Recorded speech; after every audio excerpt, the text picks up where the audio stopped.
তায়াম্মুমে কয় ফরজ ও কি কি? 3 ফরজ।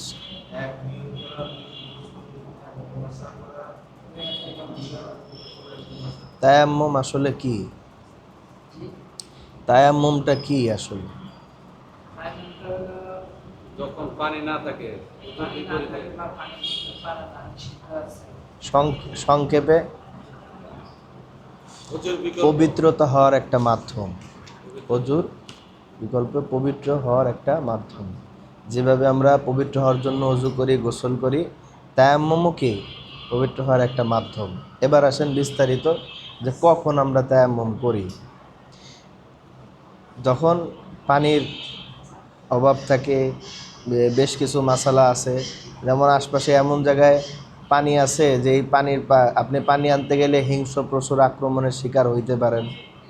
হ্যাঁ, অথবা আপনার শারীরিক হালত এরকম যে আপনি পানি স্পর্শ করলে আপনার রোগ বেড়ে যেতে পারে, অথবা এরকম যে আপনি যেই জায়গাটাতে আছেন ওই জায়গায় পানির অবস্থা ভালো না, পানির রং পরিবর্তন হয়ে গেছে, পানির স্বাদ পরিবর্তন হয়ে গেছে, কালার পরিবর্তন হয়ে গেছে, অর্থাৎ পানিটা পাক না, মানে এরকম কিছু হালতের উপরে তায়াম্মুম করতে হয়।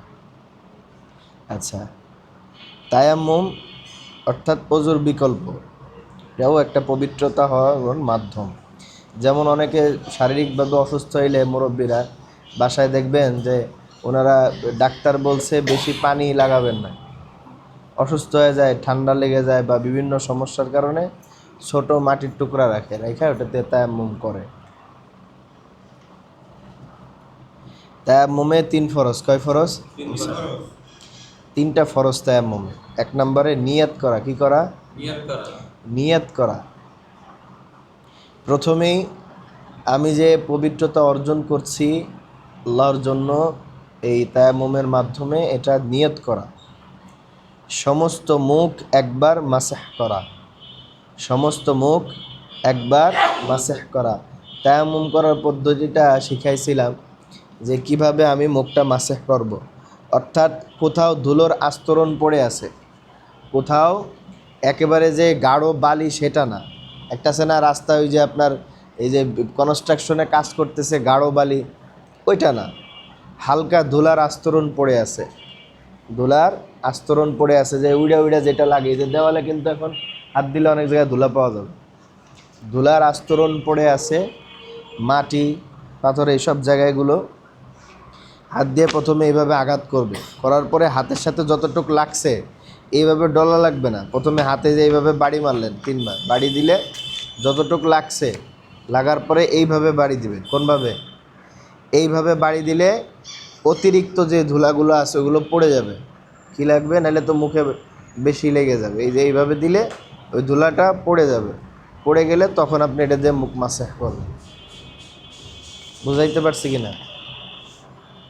হ্যাঁ, আপনি একবারে মুখ মাসাজ করতে বলছে, একবারে এইভাবে বালি ডলালেন, ডলে একবারে পুরো মুখ এভাবে মাখালেন, এরকম না।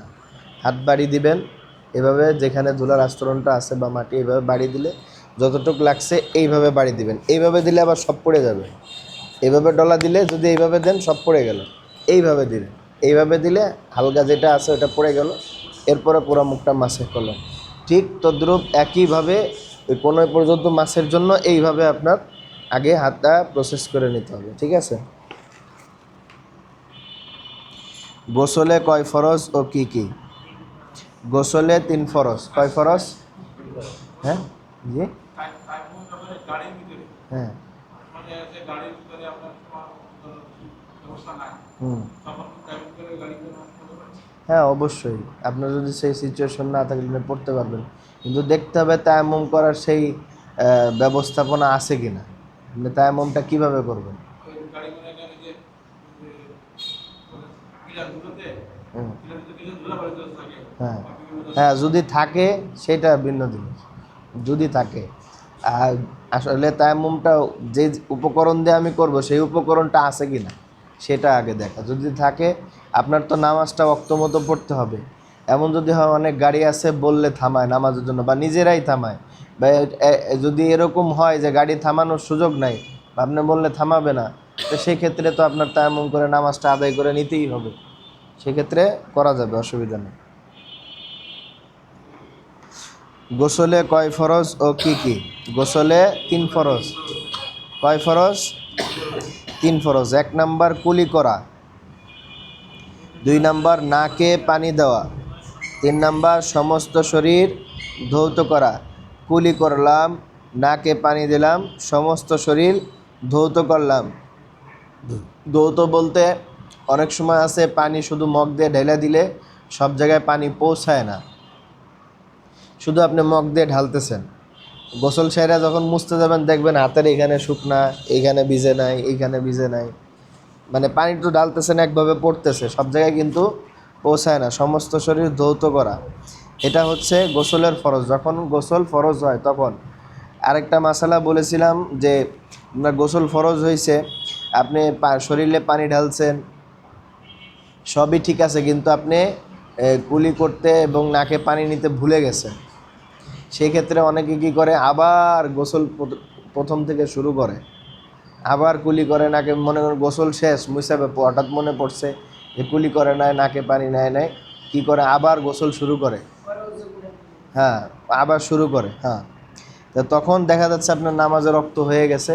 তখন মাসালা হইতেছে আপনি কুলি করে নেবেন, নাকে পানি নেবেন, তাহলেও হয়ে যাবে, ওযু করলেও হয়ে যাবে। আর সেক্ষেত্রে গোসলের সময় করাটাই কি উত্তম।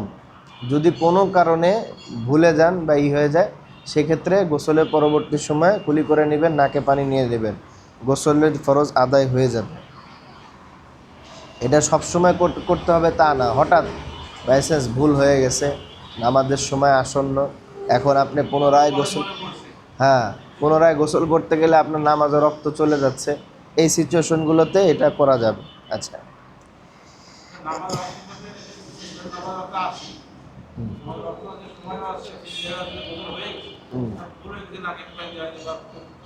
হ্যাঁ, হবে হবে, পেরেশান হওয়ার কিছু নেই।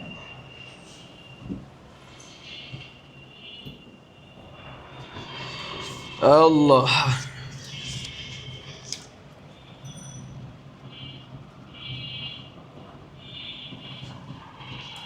আমরা কিছু গতকালকে আলোচনা করছিলাম, সেই আলোকে আমরা প্রাথমিকভাবে কিছু আলোচনা এখানে আগে উঠাই নিয়ে আসবো। দেখেন,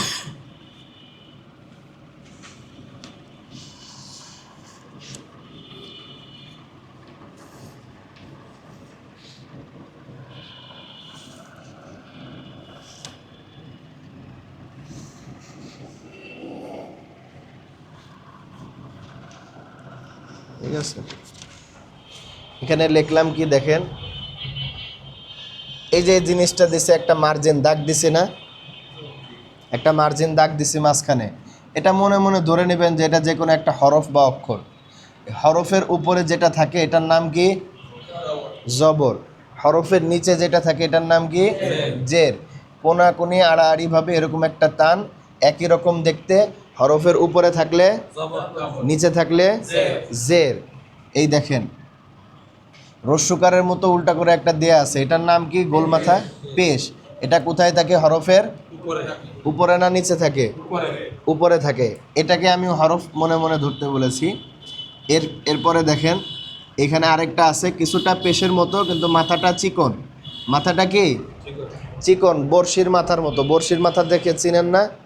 বড়শি মাছ ধরে যে, অনেকটা বড়শির মতো দেখেন, এটাও হরফের উপরে থাকে, এটার নাম হচ্ছে জজম। নাম কি? জজম। ওই যে বাংলা নাজেরা কোরআন শরীফ যেগুলো আছে ওইগুলোর ভিতরে জজম এইভাবে দেয়া থাকে, পেট কাটার মতো, ঠিক না? জজম এইভাবে আপনার হেফজ কোরআন শরীফের ভিতরে এইভাবে আসবে জজম। জজম 3 ভাবে থাকে, এরকম এরকম, আরেকটা আছে এরকমও থাকে, ঠিক আছে? মূলত আপনার হেফজ কোরআন শরীফের ভিতরে এইভাবে থাকে। এরপরে এই যে যে একটা চিহ্ন আছে, এটার নাম হচ্ছে তাজদিদ। নাম কি? তাজদিদ। মনে হয় না সিনের মাথার মতো? সিনের মাথার মতো তাজদিদ। নাম কি? তাজদিদ। আচ্ছা, জবর, জের, পেশ, জজম, তাজদিদ, এই 3টা, আচ্ছা 5টা আলামত আমি চিনছি তো? 5টা আলামত আমি চিনছি তো? হ্যাঁ, 5টা আলামত চিনছি তো? জবর, জের, পেশ, জজম, তাজদিদ। আগে আমার দেখে চিনতে হবে, তারপরে এটা কিভাবে পড়তে হয় সেটা পরে। আগে আমি চিনলাম, দেখে পরিচয় পেলাম, তারপরে বিস্তারিত পরে।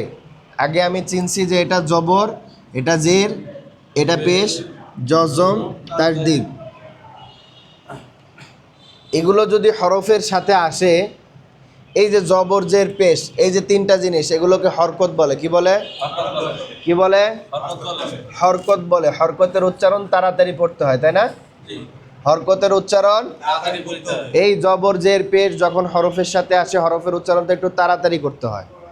কি করে পড়তে হয়? তাড়াতাড়ি করে পড়তে হয় হরকতগুলো আসলে।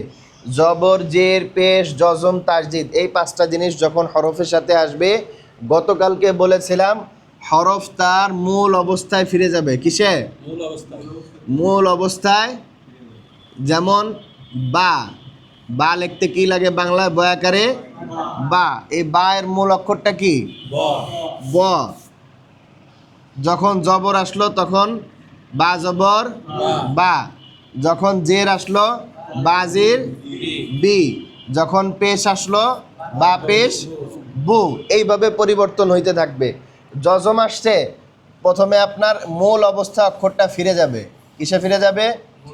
মূল অক্ষরে ফিরে যাবে। জজমটা কিভাবে পড়তে হবে সেটা পরে বলতেছি। আগে আমি জবর জের পেশ দিয়া যদি এইভাবে পুরা 29টা হরফ বলতে বলি, পারবেন না ইনশাল্লাহ? পারবেন ইনশাল্লাহ? আচ্ছা, মূল অবস্থায় ফিরে যে কোনো একটা হরফ বলেন একজন, সেটা মিলাই। ধরেন সিন, হ্যাঁ সিন, তাই না? সিন, সিন লিখতে কি লাগে? সিন, এটার মূল অক্ষরটা কি? হ্যাঁ, স, দন্তের স, তাই না? দন্তের স নিলাম। এখন সিন জবর কি হবে? সা, সিন জবর। আচ্ছা, এরপরে জের আসছে, মূল অক্ষরটা রেখে দিলাম।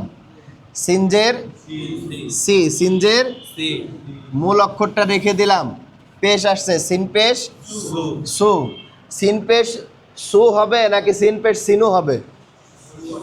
হ্যাঁ, সু হলো না? আগে মূল অক্ষরটা নিতে হবে, তারপরে আমার পরিবর্তন সাধিতে হবে। জবর দিলে কি বলবো, জের দিলে কি বলবো, পেশ দিলে কি বলবো। জবর আসলে সা, জের আসলে সি, পেশ আসলে সু। মূল অক্ষরটার সাথে আকার ইকার রস্যকার শুধু লাগতেছে। ঠিক আছে? এই যে মূল লিখতে যে সিন লিখলাম পুরাটা, এখানে যদি জবর আসে আমি কি বলবো সিনা? হ্যাঁ, যে যদি আপনার জের আসে সিনি বলবো? মূল অক্ষরটা নিলাম দন্তেশ্ব নিয়ে, সা সি, সা সি, একই রকম সা সি, স সি সু, দ দি, ত তি, দ দি, আই, গ গি। যেমন গয়নের প্রথম ইটা কি? এই যে গয়ন লিখতে কি লাগে দেখেন, গয়ন এর মূল অক্ষরটা কি?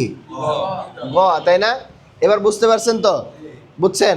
তাহলে গয়ন জবর গ, এইভাবে গ, তারপরে গয়ন জের গি, গয়ন পেশ গ গি গো।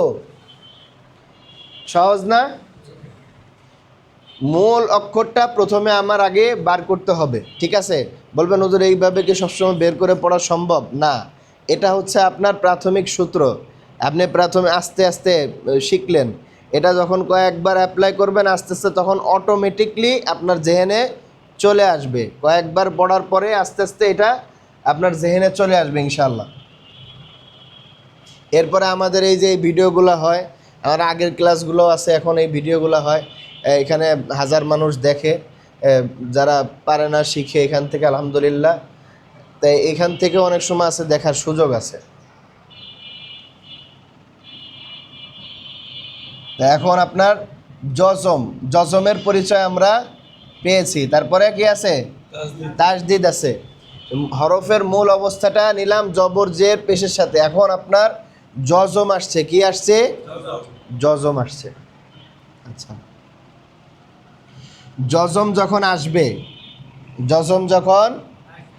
জজম আসলে হরফের যে মূল অক্ষরটা ওইটার ক্ষেত্রে নেবেন, ওইটার আর পরিবর্তন হবে না। কি হবে না? যেমন জবরের ক্ষেত্রে আমি নিয়েছিলাম বা থেকে ব, বা থেকে কি নিছিলাম? ব। মূল অক্ষরটা নিছিলাম, তাই না? কিন্তু যখন জবর হয়েছে তখন বা হয়ে গেছে, জের হইলে বি হয়েছে, পেশ হইলে গু হয়েছে। কিন্তু আপনার যখন যজম আসছে, যজম আসলে মূল অক্ষরটা যে নিব, মূল অক্ষরটা নিলেই মূল অক্ষরের অবস্থায় থাকবে, এখান থেকে কোনো নড়চড় হবে না। কি হবে না? নড়চড় হবে না। যজম যখন আসছে, হরফের উপরে যখন যজম আসছে, হরফের যে মূল অবস্থাটা নিলাম, এখান থেকে আর নড়চড় হবে না। কিভাবে দেখেন, খেয়াল করেন।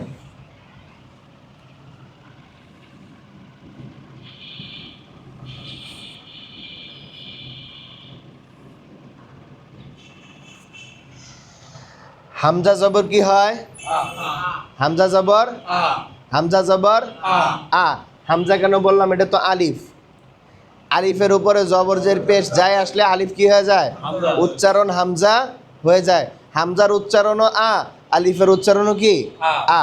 হামজা জবর আ, হামজা জবর। এরপরে এই হরফটার নাম কি? বা, তাই না? হামজা জবর কি পাইলাম? আ। আর বা, তাহলে কি হয়ে গেল? আবা, তাই না? আমি কি বলছিলাম যে যখন যজম আসে তখন হরফটা কোন অবস্থায় যাবে? মূল অক্ষরে ফিরে যাবে, অর্থাৎ এই আকারটা লাগবে না, শুধু ব। হামজা বা জবর হামজা বা জবর আব, হামজা বা জবর আব। এইভাবে ধরে রাখতে হবে, এটার আর কোনো পরিবর্তন নাই। ডাইনেও যাবে না, বামেও যাবে না, ডাইরেক্ট ব্রেক, হার্ড ব্রেক। হামজা বা জবর হামজা বা জবর আব, হামজা বা জবর আব। ঠিক তদ্রূপ এইভাবে আপনি একটা বলেন,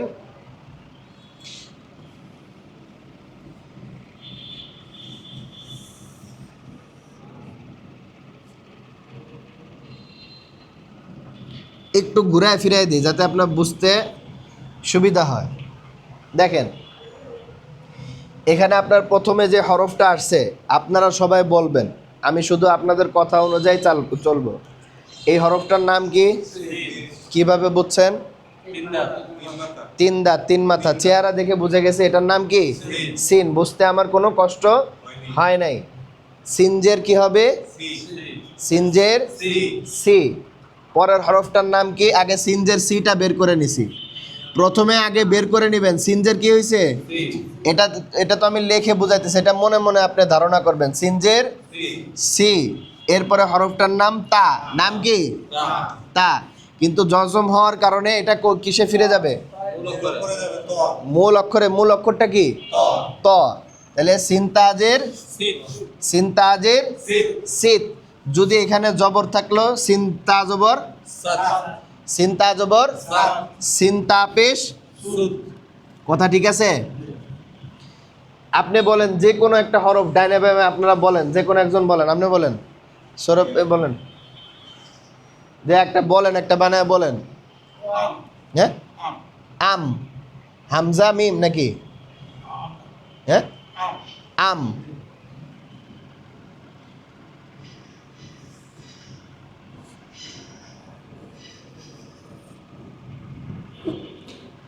হামজা মিম জবর, ঠিক আছে? এখানেই দেখেন, এটার নাম কি? হামজা জবর আ। পরের হরফটার নাম কি? মিম। মিমের মূল অক্ষরটা কি? মূল অক্ষরটা কি? ম। আমি যদি এখানে মিম লিখি হবে, আমার কি নিতে হবে যজম আসার কারণে? শুধুমাত্র ম। মূল অক্ষরটা নিলাম, তাহলে কি হবে? হামজা মিম জবর আম। হামজা মিম জের হামজা মিম জের ইম। হামজা মিম পেশ উম। আম ইম আম ইম। ঠিক আছে? হামজা ইয়া।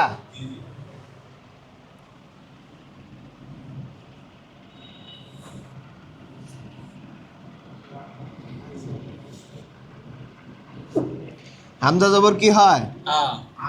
হামজা জবর আ। এরপরে হরফটার নাম কি? ইয়া। ইয়া লিখতে আমার কি লাগে? রস্যই উন্তস্তয়াকার। কি হয়? ইয়া। ইয়ার মূল অক্ষরটা কি? রস্যই, তাই না? তাইলে কি হলো? হামজা ইয়া জবর আই। ঠিক আছে?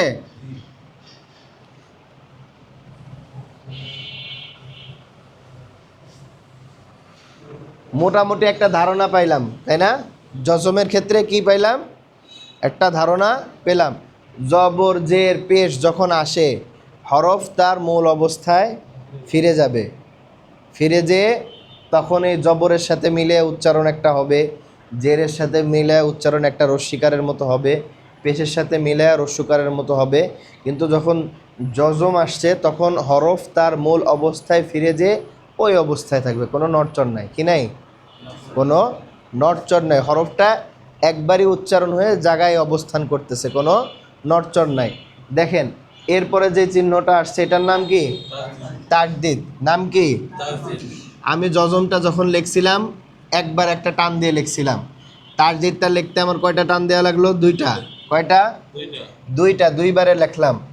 এইটা জিনিস মনে মনে রাখবেন যে জজম সমান সমান এক, তাসদিদ সমান সমান দুই। জজম সমান সমান কি? এক। জজমটা অনেক সময় দেখতে একের মতো লাগে না? উল্টা জজম এক, তাসদিদ দুই। তাসদিদের পাওয়ার একটু বেশি। তাসদিদের পাওয়ার কি? একটু বেশি, যার কারণে এটা দেখেন একটু বেশি করে লেখা আছে, দুইবার লেখা লাগে। তাসদিদের পাওয়ার কি? একটু বেশি। একই রকম সব কিছু। এখানে আমি বার মূল অক্ষর জবরের সময় ব রেখেছি, জেরের সময় ব রেখেছি, পেশের সময় ব রেখেছি, জজমের সময় ব রেখেছি, তাসদিদের সময় ব রাখলাম। তাসদিদের সময় কি? ব রাখলাম। জবর যেভাবে মূল অক্ষর নিয়ে এরপরে আপনার জবরের সাথে মিলছে, জেরের সাথে মিলেছে, পেশের সাথে মিলেছে, জজমটা শুধুমাত্র অবস্থানেই থেকেছে। আর তাসদিদ যখন আসে ওই জবর জের পেশের মতো, কিসের মতো? জবর জের পেশের মতো তার অবস্থান পরিবর্তন করবে। তাসদিদের একটা পাওয়ার হচ্ছে এই জবর জের পেশ, এটা কিন্তু ডানেও মিলে না বামেও মিলে না, শুধুমাত্র জবর থাকলে। কিন্তু জজম থাকলে কি হয়? জজম ডান দিক থেকে মিলাইতে পারে। কোন দিক থেকে? ডান দিক থেকে মিলায়। আর তাসদিদ কি করে? ডান দিক থেকে তো মিলাই, আবার বাম দিকে ছাইড়া দেয়। কোন দিকে? ডান দিক থেকে নেয় বাম দিকে, ডান দিক থেকে নেয় বাম দিকে। জবর জের পেশ যার যার মতো সক্রিয়, একা একা। আর জজম ডান দিক থেকে নেয়। তাসদিদ যেহেতু পাওয়ার বেশি, বলছি দুইটা পাওয়ার, একবার ডান দিক থেকে নেয় আবার বাম দিকে ছেড়ে দেয়।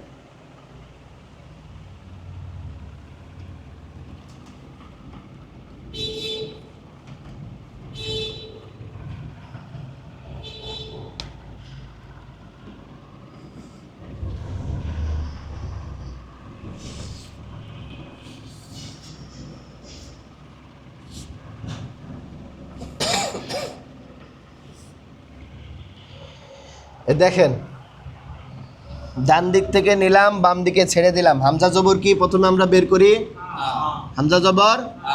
এই বিষয়ে কোনো সন্দেহ আছে? হামজা জবর যে আ, এটার বিষয়ে কোনো সন্দেহ আছে?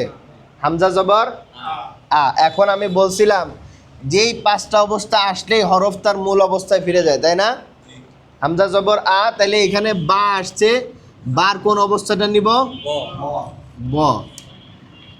আচ্ছা, তার এই জজমের মতো প্রথমে আমি ধরলাম, প্রথমে আমি বাটা কি ধরলাম। যদি এটা আমার জজম থাকতো তাহলে কি দিলে শেষ হইতো? হামজা বা জবর আব। হামজা বা জবর। কিন্তু আমি বলছি তাসদিদের পাওয়ার বেশি। কি বেশি? পাওয়ার বেশি। ডান দিক থেকে ধরবে বাম দিকে ছেড়ে দিবে। হামজা বা জবর আব। বলেন হামজা বা জবর আব। এখন আবার বার উপরে জবর আছে, কি আছে? আমরা জানি বা জবর, বা জবর।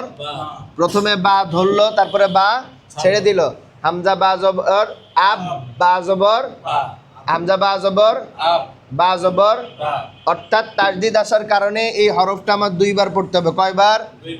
কয়বার? তাসদিদ আসলে হরফটা আমার কয়বার পড়তে হবে? এই জন্য বলেছি জজম সমান সমান এক, তাসদিদ সমান সমান দুই। তাসদিদ আসলে হরফটা আমার কয়বার পড়তে হবে? দুইবার। হামজা বা জবর বা জবর বা। হামজা বা জবর বা জবর। এরপরে দেখেন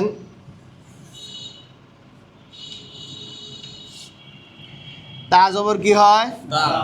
তা জবর তাজির তা জবর তা বা জবর প্রথমে তাসদিদ হওয়ার কারণে হরফটা এই যে ডান দিক থেকে সাহায্য আনছে, এই তাসদিদ এই বাটা ডান দিক থেকে হরকতের কাছ থেকে সাহায্য আনছে।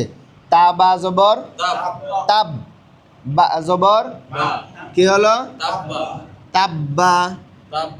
সবাই বলেন তাব্বা তাব্বা তাব্বা।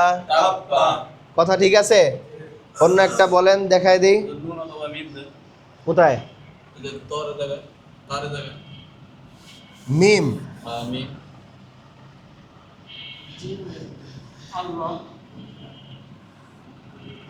আচ্ছা, মিম জবর কি হয়? মিম জের, মিম পেশ, মিম জবর মা দিয়ে দিলাম। মিম বা জবর, মিম বা জবর বলছিলাম তাসদিদ বামে ছেড়ে দিবে, বামে ছাড়লে বা জবর বা। পাইছেন? যদি আপনার এখানে মিম বা জবর মাপ কি ধরলেন, তারপরে আছে এখানে ধরেন বাজির, তাইলে এখানে আর বা হবে না, কি হয়ে যাবে? বি হয়ে যাবে। আমি ছাড়তেছি জের দিয়ে, কি দিয়ে? মাব্বি মাব্বি মাব্বি। পেশ দিলে জবর দিলে, পেশ দিলে জের দিলে। আচ্ছা, বুঝছেন? মোটামুটি একটা ধারণা আসছে। পড়া যখন মানে পথ চলবো, আরও পড়া সামনে আসবে, আরও ক্লিয়ার হবে। একদিনে তো এমন লোকও আছে আমার জানা মতে 2 বছর ধরে জবরাত মানে জজমার তাসদিদ পড়তেছে, এখনও জজমার তাসদিদই বুঝে না। কেমনে পড়তে হয়, কিভাবে পড়তে হয়, জজমার তাসদিদই বুঝে না। বুঝাইতে পারছি? একদিনে তো সম্ভব না, তারপরেও কিছুটা আইডিয়া পাইছি তো আমরা ইনশাল্লাহ। মোটামুটি একটা ধারণা আসছে। যেটা পড়তে 6 মাস, 1 বছর, 2 বছর লাগে, সেটা আমি অল্প কয়েকদিনে কিছুটা ধারণা পাবো। একটু আমার কাছে একটু অন্যরকম লাগবে, তারপরেও যদি বুঝা নিতে পারি তা ইনশাল্লাহ সহজ হয়ে যাবে ইনশাল্লাহ।